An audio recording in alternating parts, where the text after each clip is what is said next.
More than 180 people have been arrested accused of deliberately lighting bushfires since the start of the horror season, which has left 25 dead and destroyed more than 2,000 homes.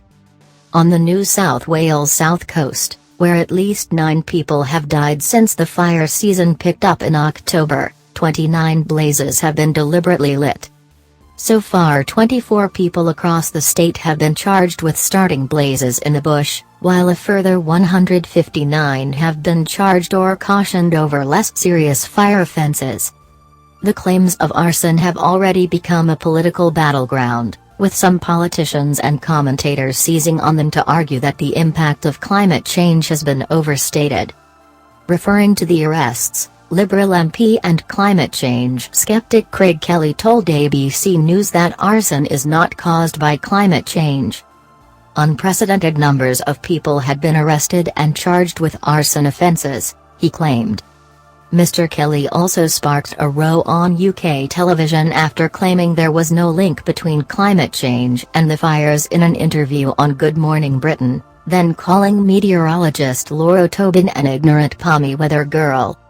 Todd Starnes, a former conservative talk show host in the US, also leaped on the arson arrests to make a similar argument. It turns out, climate change has nothing to do with the humanitarian crisis unfolding down under, he said. Scientists do not say that climate change is causing the fires, but believe it is amplifying the conditions necessary for firestorms to form. Physicist Scott Minner said that even if all the fires were started by arson, climate change made the difference between throwing a match in water to throwing it in gasoline.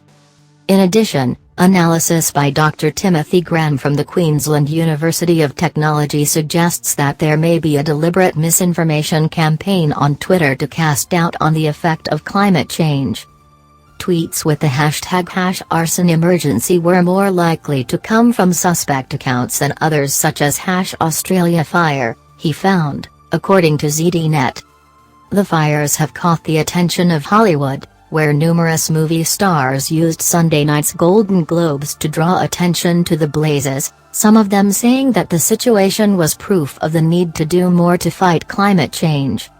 In Queensland, police have arrested 101 people accused of starting bushfires, 69 juveniles and 32 adults.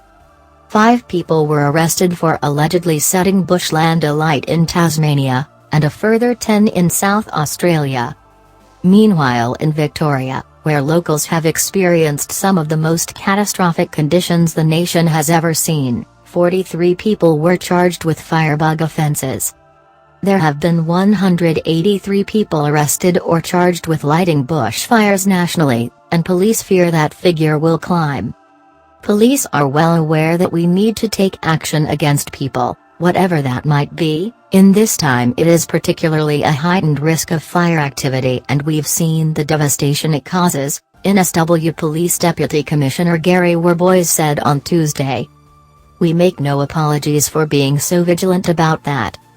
Mitch Parrish, a former arson squad detective, said the international frenzy surrounding the bushfire crisis would only increase a vanity arsonist's desire to light an inferno.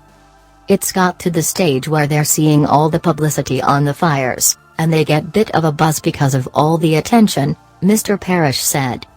People get very emotional and passionate about fires, and feel a lot of power because it's a very destructive force. NSW Rural Fire Service volunteer Blake Banner was charged with lighting 7 fires in the South Coast region. The 19-year-old was allegedly spotted leaving a location as a fire spread rapidly and arrived at a fireground to help put out a blaze before any of his fellow volunteers on another occasion, police say. He was granted bail and intends to fight the accusations.